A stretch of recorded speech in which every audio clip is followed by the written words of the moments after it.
Hi, Evelyn. I know this is your favorite book, so I'm going to read this to you, and you can use this anytime you feel like you need to read this with me, okay? Camilla Cream loved lima beans, but she never ate them.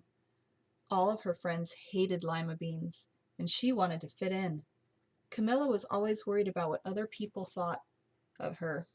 Today, she was fretting even more than usual. It was the first day of school, and she couldn't decide what to wear. There were so many people to impress. She tried on 42 outfits, but none seemed quite right. She put on a pretty red dress and looked in the mirror. Then she screamed. Her mother ran into the room as well, and she screamed too. "Oh, my heavens!" she cried. "You're completely covered in stripes." This was certainly true. Camilla was striped from head to toe. She looked like a rainbow. Mrs. Cream felt Camilla's forehead. "Do you feel all right?" she asked. "I feel fine," Camilla answered. "But just look at me." "You get back in bed this instant," her mother ordered. "You're not going to school today." Camilla was relieved. She didn't want to miss the first day of school, but she was afraid of what the other kids would say. And she had no idea what to wear with those crazy stripes. That afternoon, Dr. Bumble came to examine Camilla. "Most extraordinary!" he exclaimed. "I've never seen anything like it. Are you having any coughing, sneezing, runny nose, aches, pains, chills, hot flashes, dizziness, drowsiness, shortness of breath, or uncontrollable twitching?" "No," Camilla told him. "I feel fine." "Well then," Dr. Bumble said, turning to Mrs. Cream, "I don't see any reason why she shouldn't go to school tomorrow. Here's some ointment that should help clear up those stripes in a few days. If it doesn't, you know where to reach me." And off he went. The next day was a disaster. Everyone at school laughed at Camilla. They called her Camilla Crayon and Night of the Living Lollipop.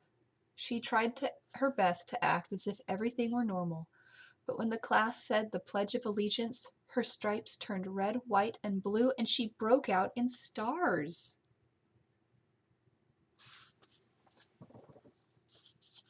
Poor Camilla. The other kids thought this was great. One yelled out, "Let's see some purple polka dots." Sure enough, Camilla turned all purple polka dotty.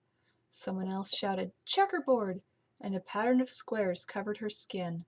Soon everyone was calling out different shapes and colors, and poor Camilla was changing faster than you can change channels on a TV.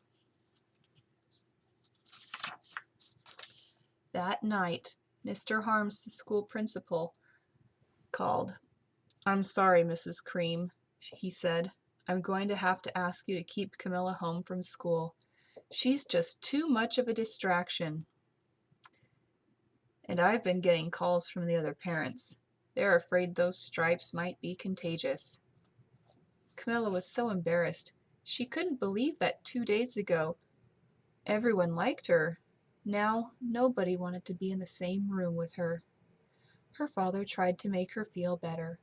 "Is there anything I can get you, sweetheart?" he asked. "No, thank you," sighed Camilla. What she really wanted was a nice plate of lima beans, but she had been laughed at enough for one day. Well, yes, I see," Dr. Bumble mumbled when Mr. Cream phoned the next day. "I think I'd better bring in the specialists. We'll be right over." About an hour later, Dr. Bumble arrived with 4 people in long white coats. He introduced them to the Creams. "This is Dr. Grop, Dr. Sponge, Dr. Cricket, and Dr. Young." Then the specialists went to work on Camilla. They squeezed and jabbed, tapped and tested. It was very uncomfortable. "Well, it's not the mumps," concluded Dr. Grop. "Or the measles," said Dr. Sponge.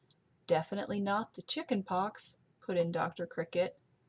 "Or sunburn," said Dr. Young. "Try these," said the specialists. They each handed her a bottle filled with different colored pills. "Take one of each before bed," said Dr. Gropp.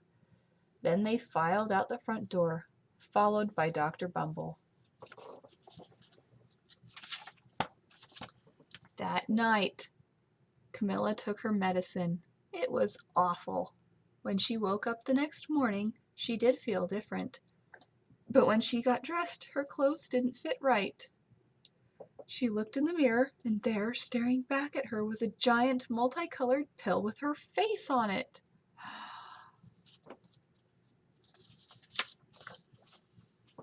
Dr. Bumble rushed over as soon as Mrs. Cream called. But this time, instead of the specialists, he brought the experts. Dr. Gord and Mr. Mellon were the finest scientific minds in the land. Once again, Camilla was poked and prodded, looked at and listened to. The experts wrote down lots of numbers. Then they huddled together and whispered. Dr. Gord finally spoke.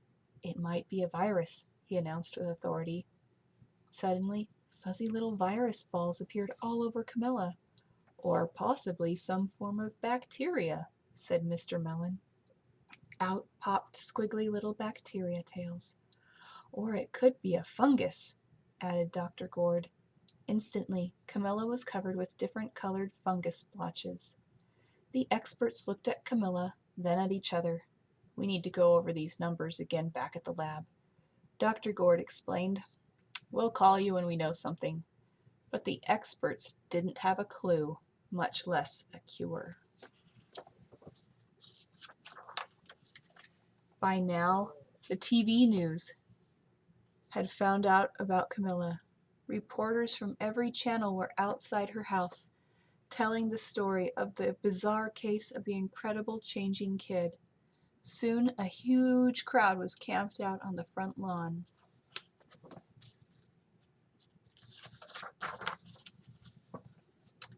The Creams were swamped with all kinds of remedies, from psychologists, allergists, herbalists, nutritionists, psychics, an old medicine man, a guru, and even a veterinarian.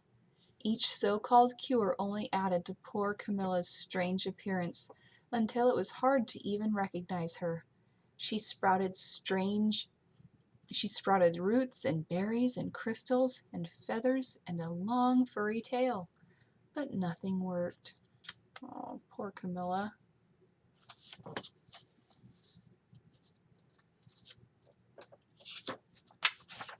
One day, a woman who called herself an environmental therapist claimed she could cure Camilla.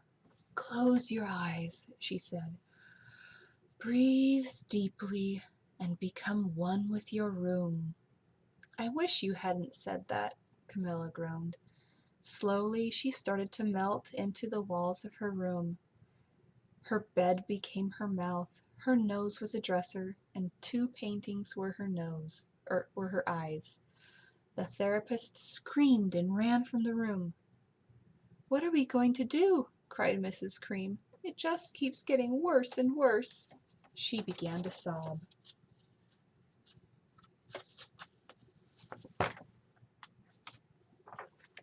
At that moment, Mr. Cream heard a quiet little knock at the front door.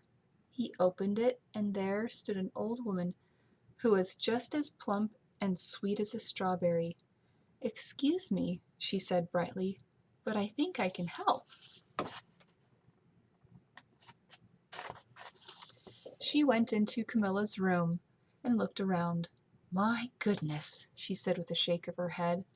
"What we have here is a bad case of stripes, one of the worst I've ever seen."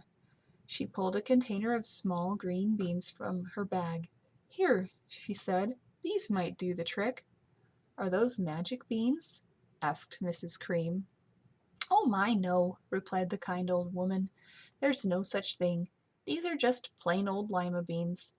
I'll bet you'd like some, wouldn't you?" she asked Camilla. Camilla wanted a big heaping plateful of lima beans more than just about anything, but she was still afraid to admit it. Yuck, she said. No one likes lima beans, especially me. Oh dear, the old woman said sadly. I guess I was wrong about you. She put the beans back in her bag and started toward the door. Camilla watched the old woman walk away. Those beans would taste so good. And being laughed at for eating them was nothing compared to what she'd been going through. She finally couldn't stand it. Wait, she cried. The truth is, I really love lima beans. I thought so, the old woman said with a smile. She took a handful of beans and popped them into Camilla's mouth. Mmm, said Camilla. Suddenly, the branches, feathers, and squiggly tails began to disappear. Then the whole room swirled around. When it stopped, there stood Camilla, and everything was back to normal. I'm cured, she shouted. Yes, said the old woman. I knew the real you was in there somewhere. She patted Camilla on the head. Then she went outside and vanished into the crowd.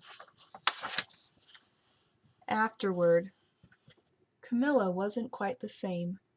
Some of the kids at school said she was weird, but she didn't care a bit. She ate all the lima beans she wanted, and she never had even a touch of stripes again. The end. All right, and there's your favorite bedtime story. I love you.